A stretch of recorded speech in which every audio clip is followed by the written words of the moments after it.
안녕하십니까? 박재원 세무사입니다. 자, 이번에 같이 살펴볼 재밌는 판례가 하나 있습니다. 자, 우리 실생활에 꼭 연관되기도 하고 꼭 한 번쯤 알고 가시면 좋을 내용일 것 같습니다.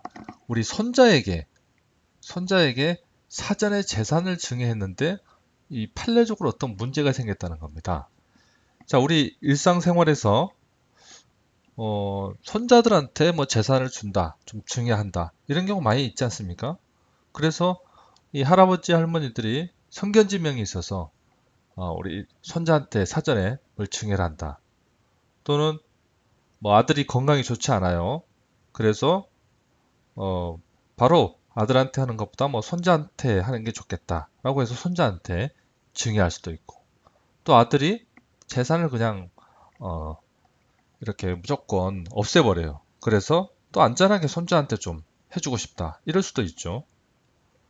또는 장손이기 때문에 미리미리 좀 해주고 싶다. 이럴 수도 있고, 그죠?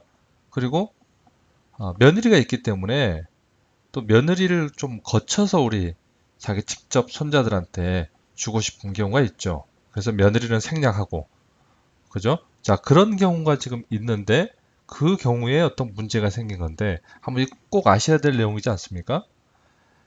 자, 2014년 5월 23일 날 대법원에서 이 판결 난 사항인데요. 요약하면 이렇습니다. 1991년 6월에 이 손자한테 임야를 증여를 해줬어요. 임야를 증여를 했고, 그 이후에 2002년도에 아버지가 사망을 했고, 2009년도에 할머니가 사망을 한 겁니다.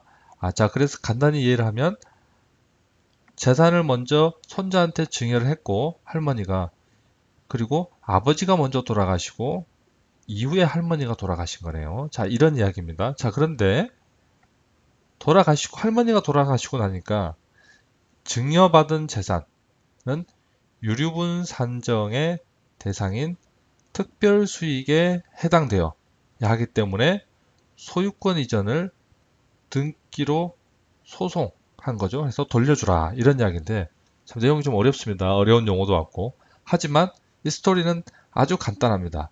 자, 한번 정리를 좀 해보죠. 자, 이 사건이 이렇게 된 겁니다. 이제 할아버지 돌아가시고 이번에 할머니가 돌아가신 거예요.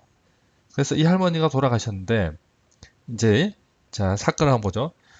1991년 1월 달에 이 할머니가 이 손자한테 이 임야를 증여를 해준 겁니다. 증여. 그죠? 할머니가 증여를 해줬습니다. 그리고 할머니의 큰아들이 2002년도에 사망을 했어요. 그래서 큰아들이 먼저 없어진 거죠. 네. 자, 그리고 나서 2009년도에 이제 할머니가 사망을 하신 겁니다.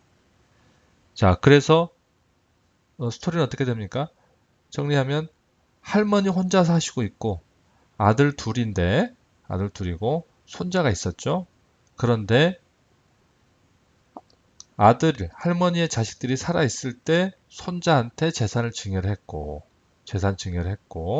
그리고 할머니 살아있을 때 큰아들이 먼저 사망을 한 겁니다. 자, 그래서 이제 재산 문제가 생긴 건데, 이때 지금 내용으로 따지면 이 둘째 아들하고, 그리고 다른 손자가 요 첫 번째 손자한테 어떤 소송을 한 겁니다. 첫 번째 손자한테 네가 사전에 임야를 증여를 받았으니까 네가 더 많이 갔으니까 돈을 내줘라. 재산을 돌려줘라. 뭐 이런 내용입니다. 자, 그런데 여기서 좀 아셔야 될 게 대습 상속이라는 게 있습니다.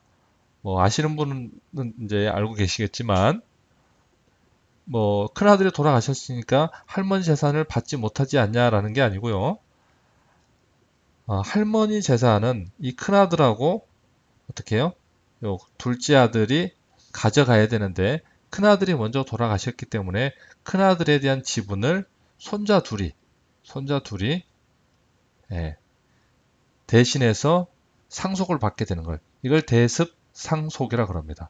자, 그래서 할머니가 돌아가시고 발생했더니 큰아들이 없어서 손자 둘이가 아버지의 지분만큼을 대습에서 상속하는 권한이 생겼는데 이 큰손자는 재산을 미리 증여받은 게 있으니 할머니가 남겨놓은 재산에 이 둘째 아들하고 손자 두 번째하고 첫 번째하고 또 같이 나눠야 되니까 먼저 받았던 손자한테 너무 많이 갔다는 이야기죠.